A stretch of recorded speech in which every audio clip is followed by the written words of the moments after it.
آج حلف اٹھایا گیا ہے بھٹو صاحب، یہ جو حلف اٹھایا گیا ہے یہ آئین کا دفاع جو کرنے کی قسم آپ تمام لوگوں نے ایک بار پھر اٹھائی ہے اور پہلے بھی کئی بار اٹھائی ہے، اس کا مقصد شاید بہت سے اراکین اسمبلی سمجھتے نہیں ہیں. آپ یہ مانتے ہیں اس بات؟ دیکھیں جی، حلف جو ہے نا وہ بیسیکلی اس کا جسٹ یہ ہے کہ every thing for the interest of the country, یہ ہمارا اوتھ ہے کہ ہم نے. لیکن یہ تو نواز شریف صاحب آپ کے جو قائد ہیں انہوں نے جو بعد میں انکشافات کیے اس سے تو یہ لگتا رہا ہے کہ وہ تو صرف برداشت ہی کرتے رہے.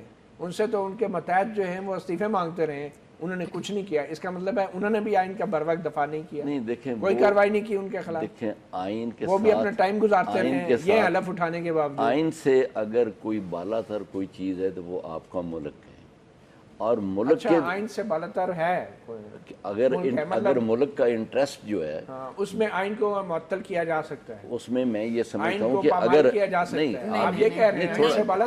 تھوڑا بات سننے کی کوشش بھی کریں نا، اس میں یہ کہ اگر کوئی ادارہ اس میں مخل ہوتا ہے یا کوئی ادارہ اس میں کوئی ڈسٹربنس کریٹ کرتا ہے اور for the interest of the country اگر میاں نواز شریف صاحب اس میں وہ اس کو معاملات کو ٹھیک کرنے کی کوشش کرتے ہیں تو یہ تو آئین کا تحفظ بھی ہے، وہ آئین کا تحفظ بھی ہے اور حلف کا تحفظ بھی ہے کہ میں ملک کے دفاع کے لیے، ملک کے فائدے کے لیے. تحفظ تو نہیں ہے اگر آپ کمپرومائز کرتے ہیں.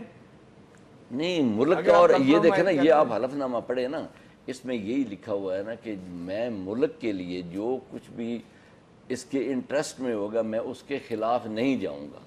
تو آپ اس کو پڑھیں. اور میاں نواز شریف صاحب نے وہ کام کیے ہیں جو ملک کے انٹرسٹ میں تھے، ملک کے خلاف نہیں انہوں نے کوئی کام کیا.